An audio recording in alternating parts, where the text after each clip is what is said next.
Good morning. We are going to have another multimedia presentation today, Chalk and Voice.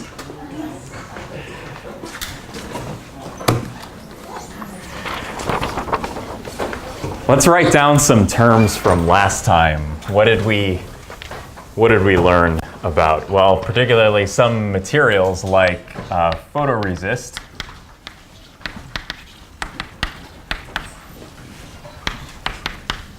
silicone, rubber, also known as polydimethyl siloxane or PDMS. We talked about polymethyl methacrylate, PMMA, it's poly mixed martial arts.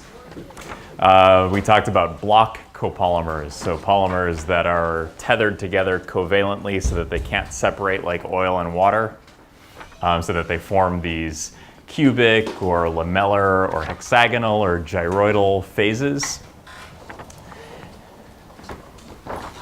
So block copolymers. We talked about semiconducting polymers for solar cells.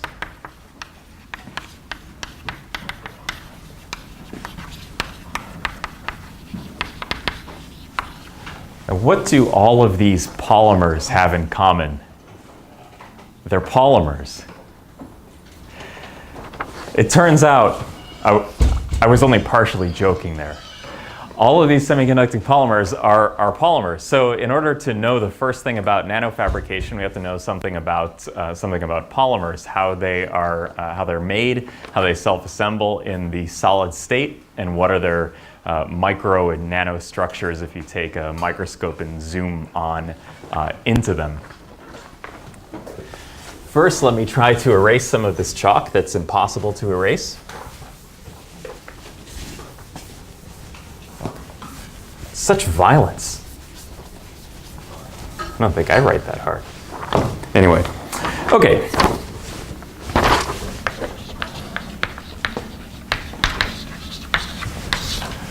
Polymers. Poly for many. Mers for mers. They are named after the monomer.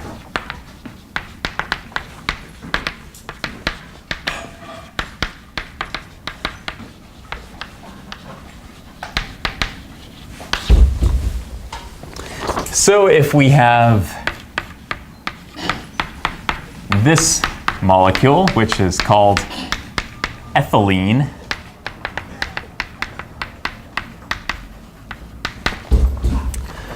and we polymerize it, we take one of these bonds and connect it to another molecule of ethylene, and then we take another one of the double bonds and connect it to the next one. So we lose the double bond in the backbone as we make this structure.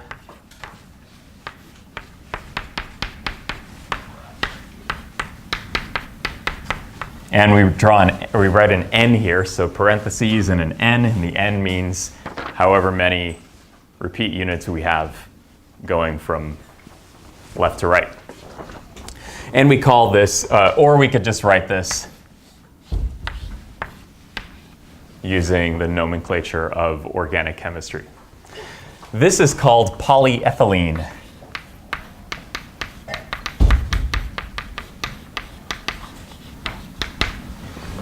Polyethylene is a plastic material that we probably have already used today. Milk jugs, orange juice jugs, plastic bags. Lots of things are made from polyethylene. Polyethylene can come in many varieties, low density and high density polyethylene, depending on how much mechanical strength and toughness you need. Higher molecular weight stuff tends to be stronger and tougher. How about some other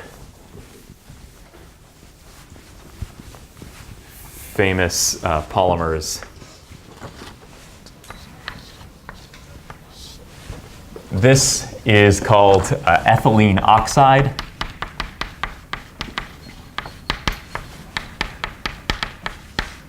I should say the reason that I'm insistent that we name this after the monomer is because you might look at this structure and say that's polyethane, but it's not polyethane. There's no such thing as polyethane.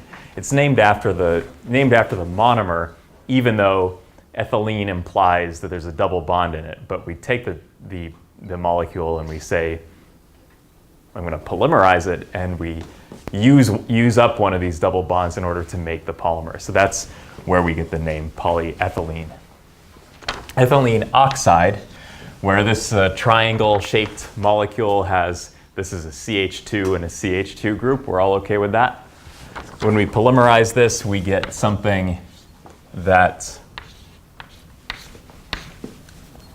looks like that. And this is polyethylene oxide.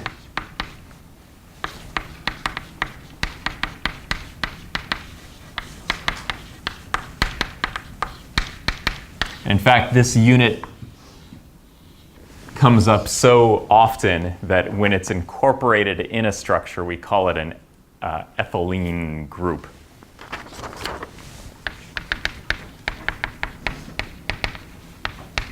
Even though there's no double bond like ethylene, the parent structure.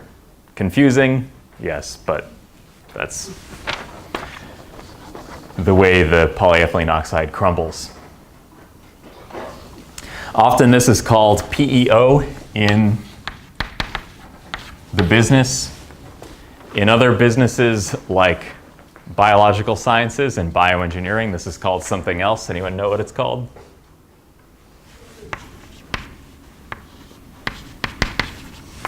Horrible P. PEG, polyethylene glycol. Polyethylene glycol is not the preferred name for this because ethylene glycol is 2 CH2 units and 2 OH groups.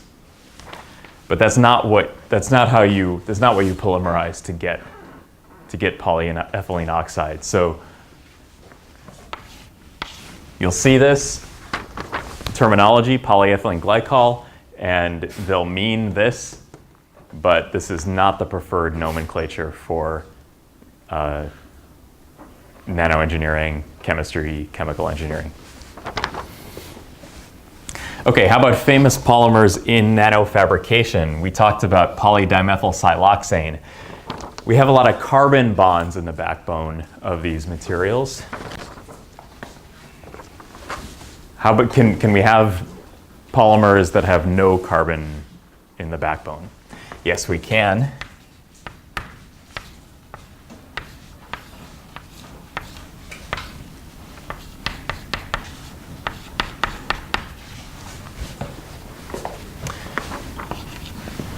Just a silicone rubber. This is polydimethylsiloxane.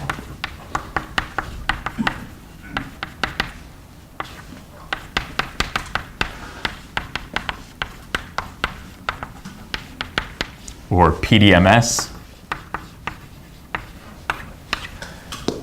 also known as silicone rubber.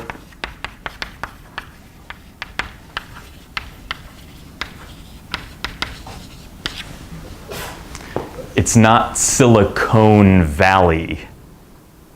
It's the difference between silicone, which refers to silicone rubber, and silicon or silicon, which refers to the element silicon.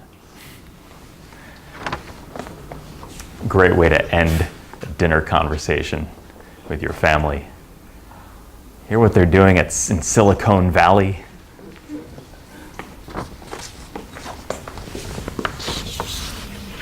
Okay, last structure I'm going to draw just because it's another famous one.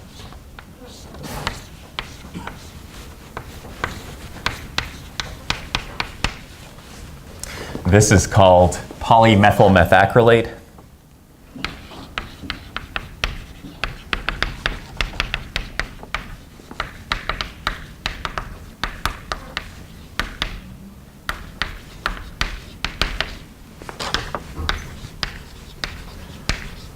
PMMA, sometimes this is called acrylic plastic.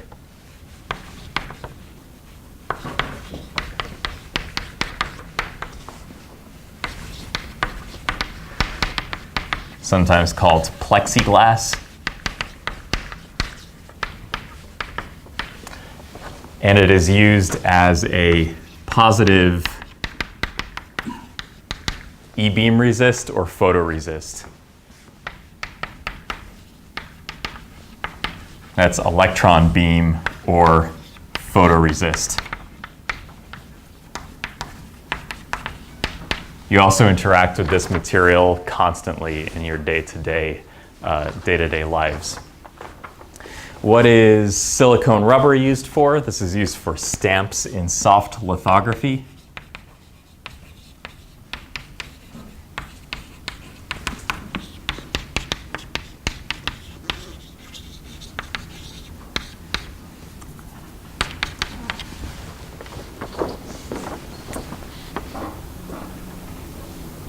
Okay. There are many ways to characterize a polymer sample.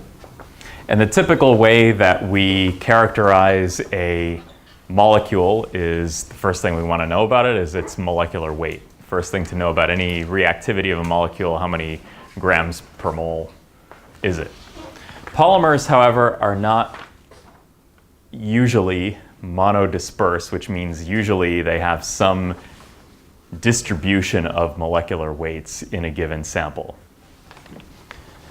And there are a few ways we might think about how to characterize the molecular weight.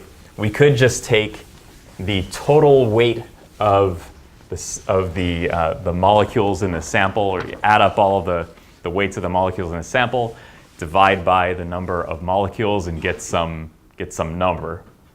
That would be the conventional way to think about it, the conventional average, so to speak. What is just the average weight of the average molecule chosen at random? But that's not necessarily that useful for us, because suppose you have a molecule, you have a sample comprising two molecules, one with a molecular weight of 1,000,000, one with a molecular weight of 1. And you get an average and you say that it's 500,000. So 500,000 would be the average molecular weight. Suppose you have another sample consisting of only one polymer chain, and it has a molecular weight of 1,000,000. And its average molecular weight is 1,000,000. But wouldn't their physical properties be pretty much the same? You have this big sample with one molecule with a molecular weight of 1,000,000, and its average molecular weight is 1,000,000. Then you have this other sample with one molecule that has a molecular weight of 1,000,000 and one additional molecule with a molecular weight of 1. Is that one molecule really going to change anything? The mechanical properties, like the toughness, no. But based on the molecular weight that we get, they would have two totally different properties. Like one is twice the other. So in order to deal with this, we have the weight average molecular weight.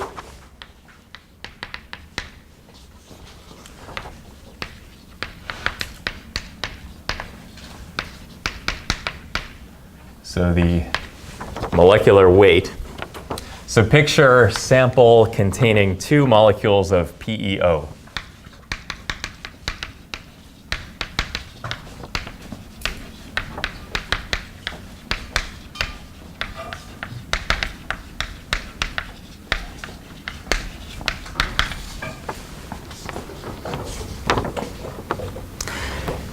Molecule 1 is 1 times 10 to the 6th grams per mole equals 10 to the 6th Daltons. Polymers, in the world of polymers and biomolecules, we change grams per mole to Dalton. Don't ask questions.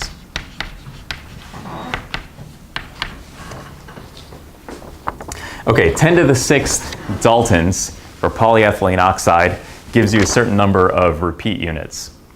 You take the molecular weight of the polymer and you divide it by the molecular weight of the repeat unit, and you get the number of repeat units. and this is 22,700 units.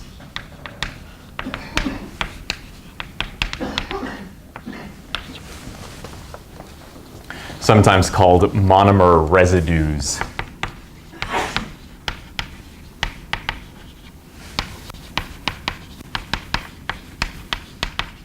Or just residues. Just residues. So monomer residue.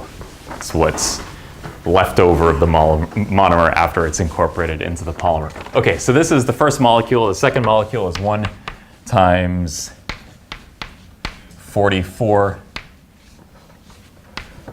grams per mole, and this is just a monomer, 1 repeat unit. Word monomer means 1 repeat unit.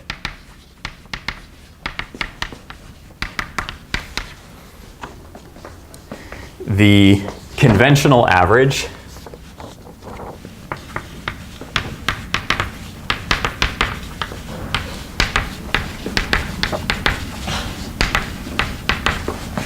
is 5 times 10 to the 5 grams per mole. And how do we write this in a more general, sophisticated way?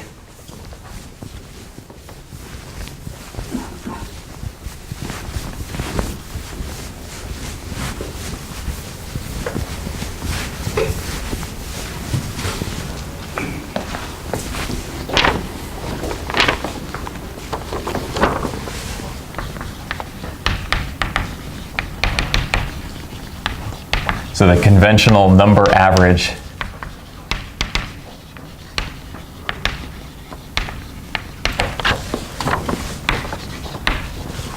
Mn equals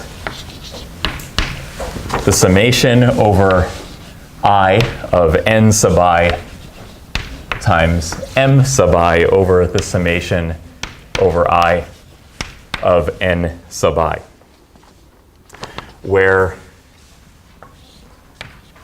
n is the number of molecules with degree of polymerization I,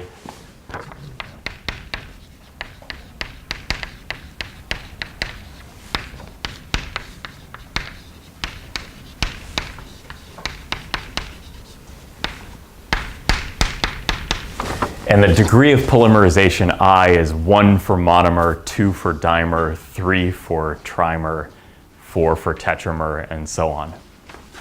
So the degree of polymerization I is the number of residues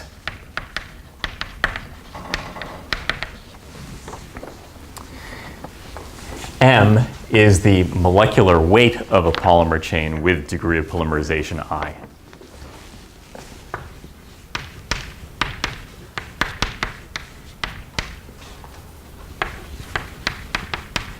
Molecular weight of the polymer chain with degree of polymerization I.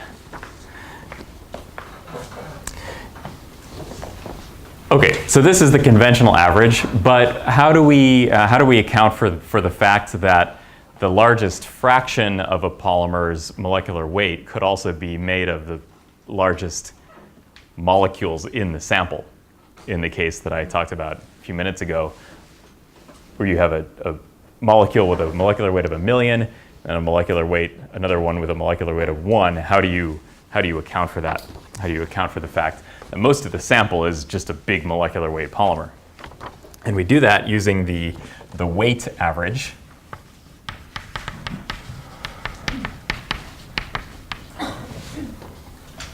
And this reflects the weight of the largest fraction of the sample.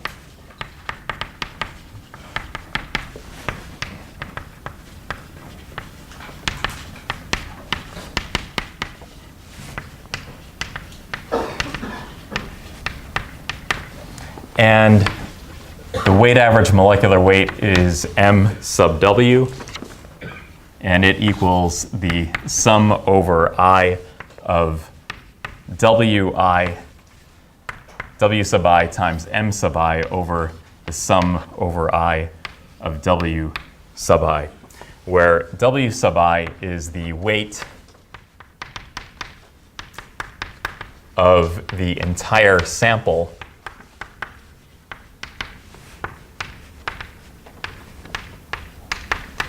with degree of polymerization I.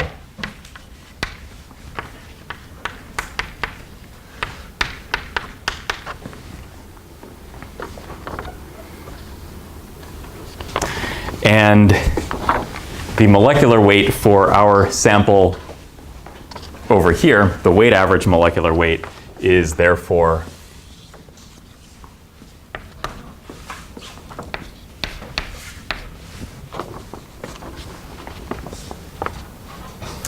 44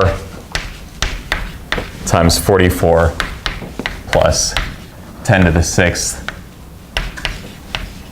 times 10 to the 6th over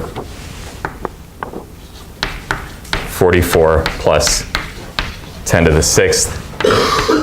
And all these 44s don't really end up mattering very much in the end, so we get about 10 to the 6th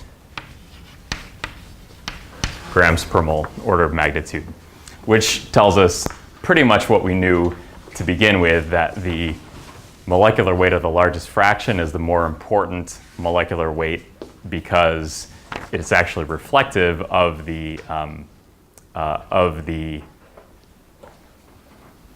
properties that the bulk that the sample of the polymer will actually have. There's one other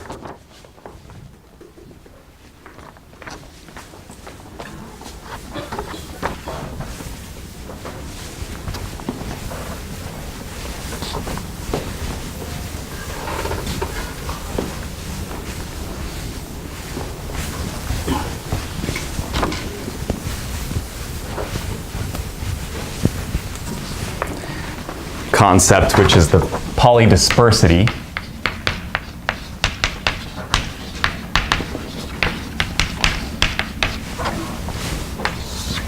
Polydispersity, you've all heard of the International Union of Pure and Applied Chemistry, or IUPAC, maybe. This IUPAC tells you what words you can and can't use in anything related to chemistry and chemical engineering, and because nanoengineering is so dependent on those, also nanoengineering.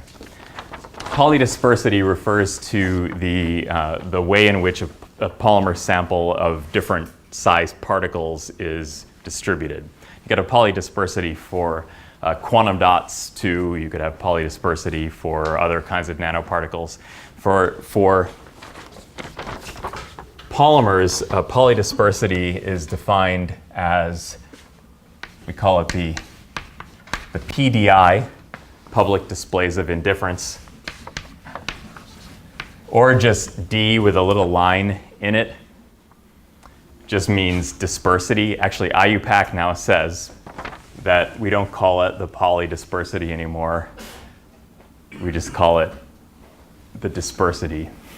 Because if you have a polydispersity of 1, and all the molecules have the same mass, the same size, that it's not polydisperse at all. It's like saying 1 people.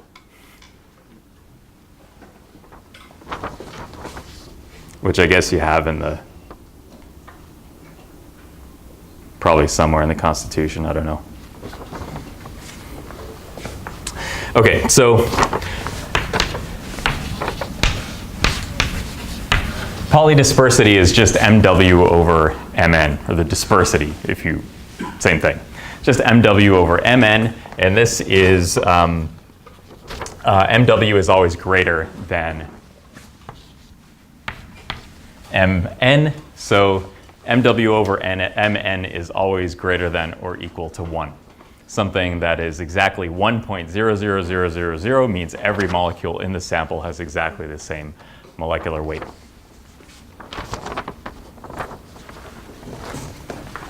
Okay, so far so good. There's a practice problem on the homework that was uploaded last night on calculating molecular weight of a somewhat more complicated sample than the one I showed here. Okay, how are these materials made? And we won't go into too much detail on the chemistry, but the chemistry really affects what type of product that you get. So there are two general types of polymerization.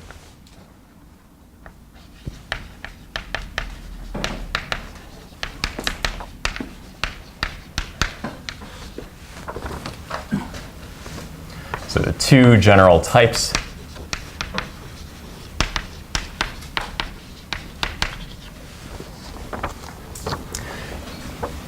we have, let me explain before I draw this. You can imagine having monomers that are produced in two different ways, monomers that form a polymer in two different ways.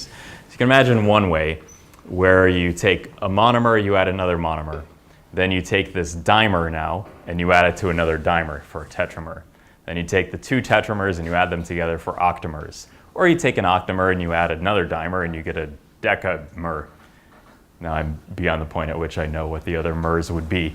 But then you keep taking these structures and you keep adding up the molecular weights. They just keep multiplying, right? You start out with very small average molecular weight, and by the end of the reaction, you're having like 500 mers add to 500 mers, having 1,000 mers add to 1,000 mers, and anything else you can think of, but the average molecular weight only increases a lot at the very end of the reaction. So it's like having a penny and doubling it every day for a month. And in a month, you'll be a millionaire. But you'll be poor up until the last few days of the doubling, right? So that's how this type of reaction works. And that's called a step growth.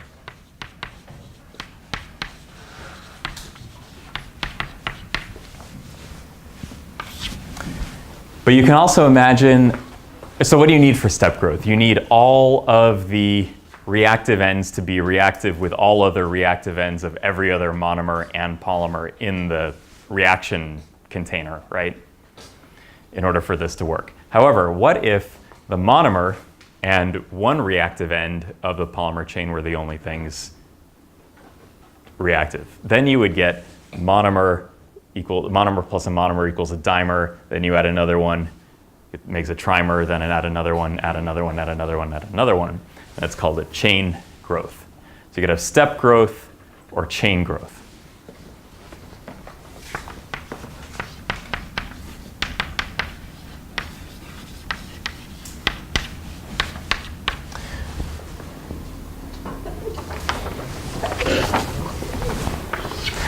Okay, step growth.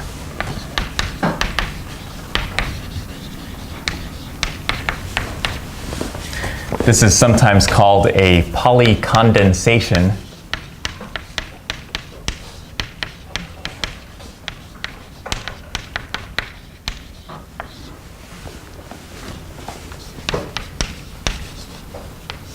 And this is how a amino acid or polypeptide or polypeptide would be made, except in biological systems because they're made by enzymes, which screw up my whole argument here, but bear with me for now. Say you had a monomer that was reactive on both ends like this, and you subjected it to heat, and you drove the reaction all the way to the right. You end up with this times N plus some number of water molecules, because we lost the oxygen atom here and the hydrogen atom here, and we lost one of the hydrogen atoms here. So we condensed this to make this polymer plus some number of water molecules. And what you do when you do this reaction is you would put this under high heat and vacuum and suck out the water as it's produced, because by Le Chatelier's principle at all, you want it to shift to the right, right? Okay. How about a chain growth. So this is just in a flask. In a biological system, if you wanted to make a polypeptide, there's actually an enzyme that controls the addition of one amino acid after another. So in a biological system, a polypeptide actually follows chain growth kinetics, not step growth kinetics.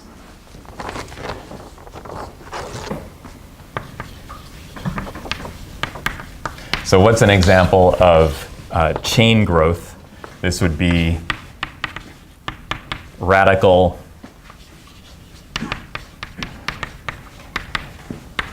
or an ionic mechanism, and it's the way things like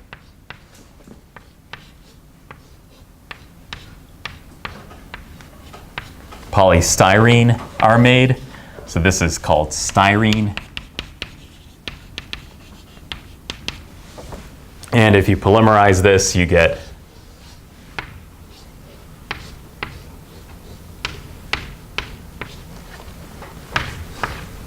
something called polystyrene.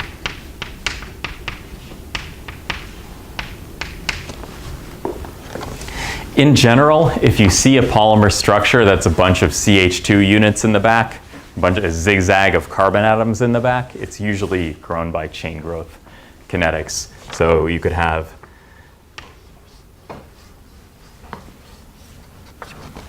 something like this.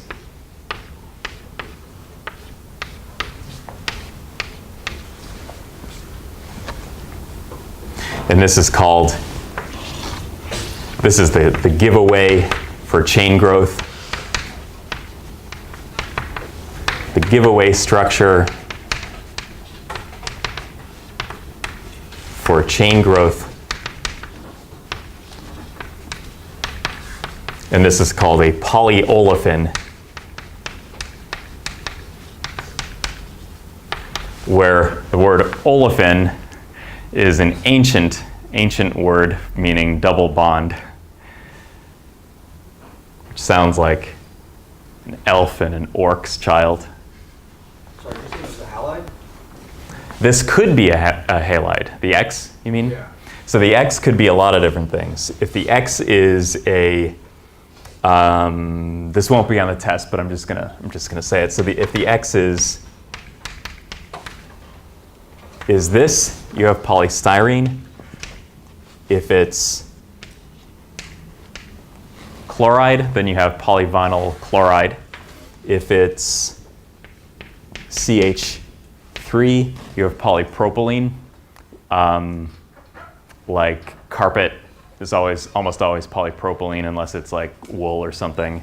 Polypropylene is also the top of a Tic Tac box, among many other applications. The body of a Tic Tac box is polystyrene.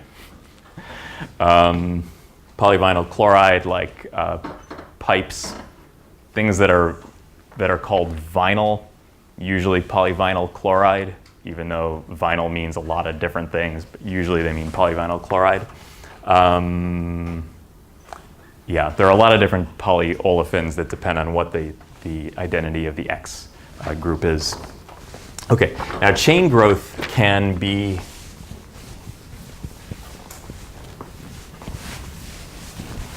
subdivided even further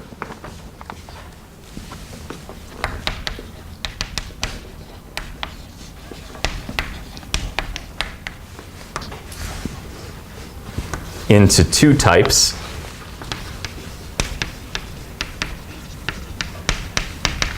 Uncontrolled, and the opposite of uncontrolled is controlled. What do I mean by uncontrolled and controlled? Well, let's imagine that we are growing a chain from starting with a monomer and we're growing the chain out.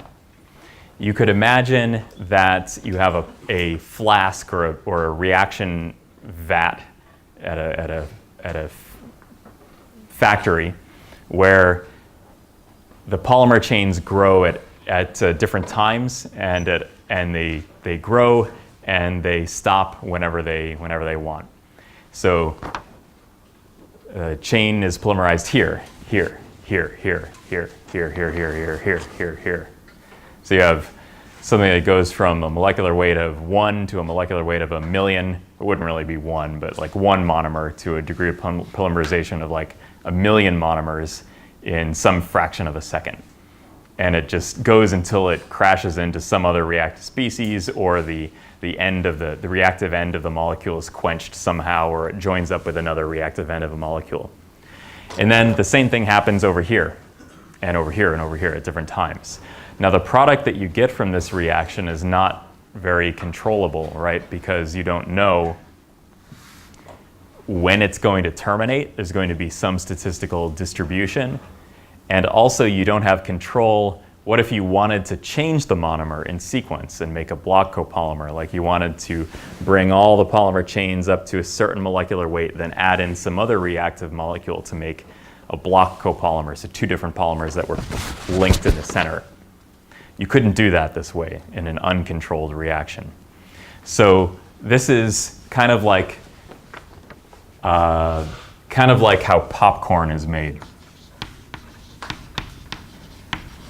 The popcorn model, because it goes pop, pop, pop, pop, pop, pop, pop, and so on. You can imagine, what if you slowed them all down? What if you slowed them down a lot and you had some capping agent, some molecule that would sort of block the end of the molecule from growing, and it would come off every so often to let a new monomer in. If you capped all the growing chains, so instead of popping, pop, pop, pop, it went like, and then immediately it was capped by some molecule. And the molecule comes off and a new monomer comes in, comes off, a new monomer comes in, and so on. Then you have all the molecules growing at the same time. And once the monomers are all used up in the flask or in the reaction container or in the reactor, then maybe you add in another polymer, you add in another monomer, and then it starts growing again. Then you use them all up, then you add in another one, and you can make it whatever complex molecular structure you want. Also, when you do it this way, you get a very low polydispersity, because since they're all growing at the same time, then and you're only adding like 1 or 2 monomers at a time as this capping group comes on and off the growing chain end, you can make a system that has that has a very narrow distribution of molecular weights. Does that make sense? So this I would call like the growing grass model.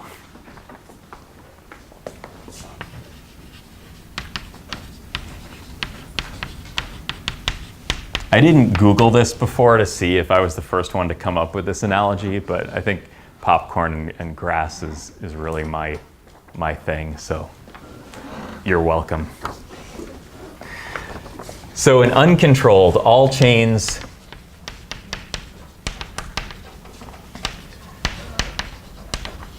start and stop growing at different times.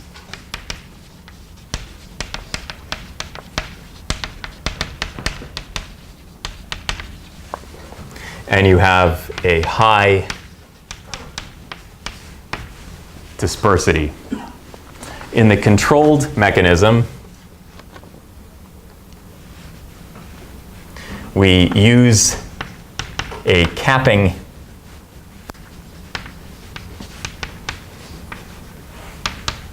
agent. So all chains grow at the same time.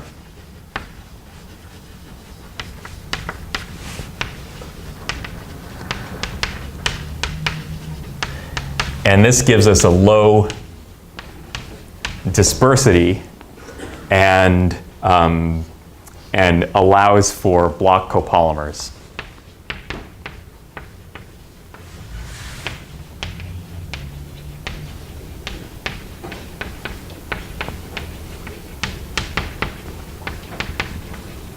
So we all remember what a block copolymer is from the last lecture.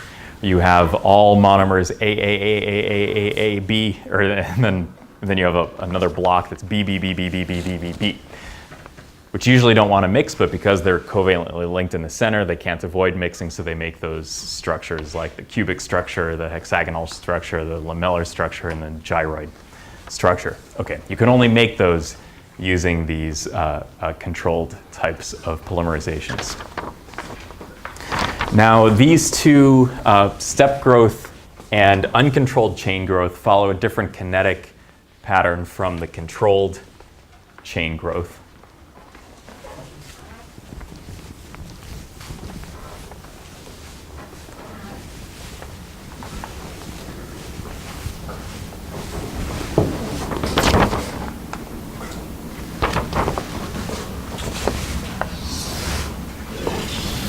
So what if we were to plot the conventional average molecular weight from 0 to 100 as a function of the percent conversion of end groups? So the percent reaction, basically.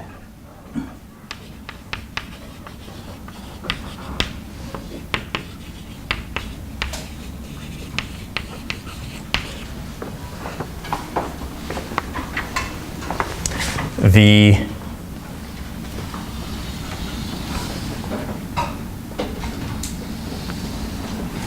controlled radical polymerization looks like this.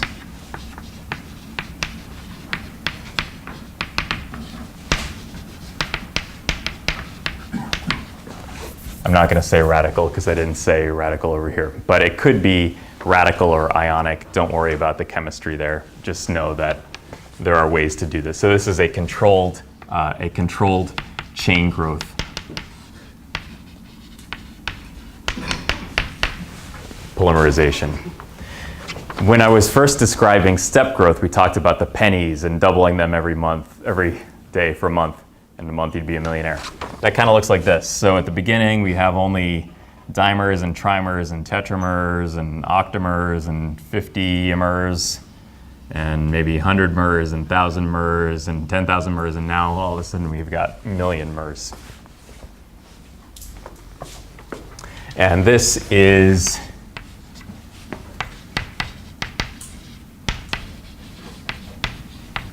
characteristic of a step growth mechanism and also uncontrolled chain growth.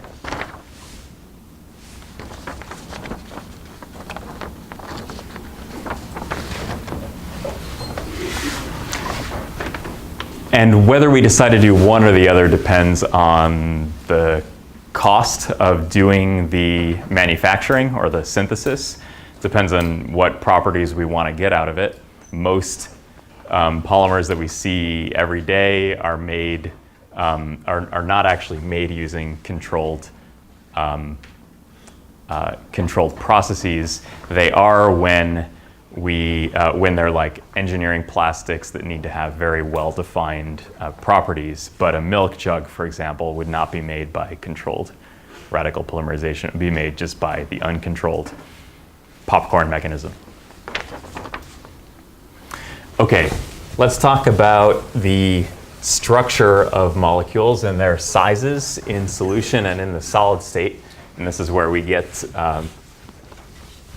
into nano.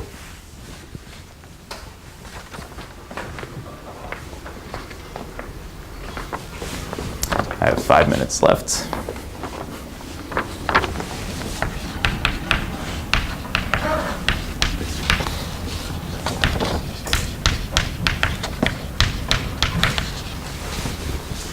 Okay, I'm just gonna draw a structure, and then I'm gonna take questions because I know I went through a lot today. This is the freely jointed chain model.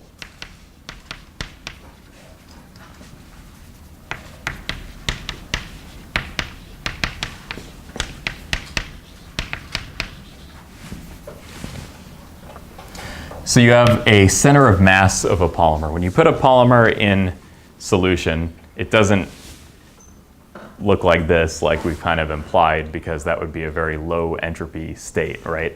It's flopping around all over the place because it wants to maximize its entropy. To maximize its entropy, it balls up like that.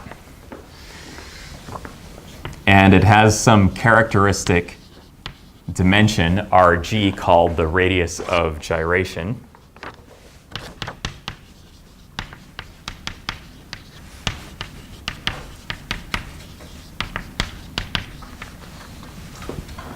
And the radius of gyration is the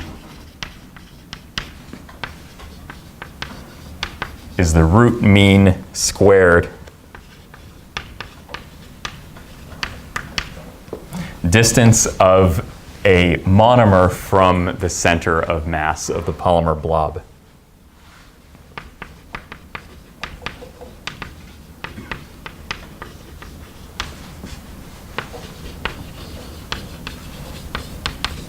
Or the monomer residue.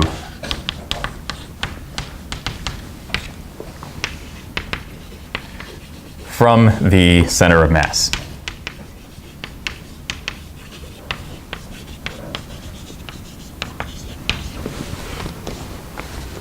And for a freely jointed chain doesn't assume any molecules or steric forces or anything.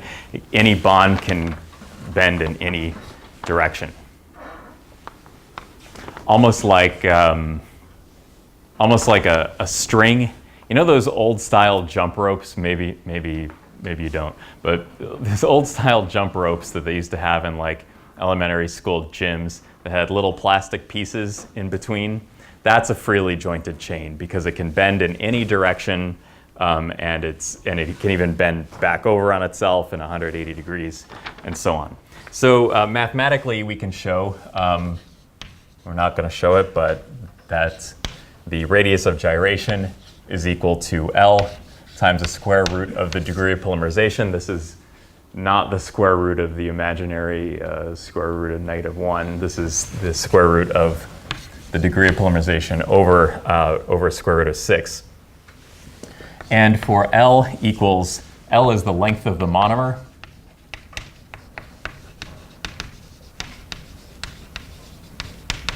And let's say that it's about 1 nanometer, and say that the degree of polymerization is, say, 10 to the 4 Daltons. Then we have a radius of gyration of 40 nanometers, and that would be typical of a polymer blob in solution using this model. Now, is this always a good model? Freely jointed chain model? Definitely not. Definitely, it's not always a good model because you have atoms that stick out of these hydrogen atoms that stick out of the carbon atoms, and it restricts rotation in certain ways. So you'll need to be able to program that into your model somehow, but this is sort of the simplest way to think about it.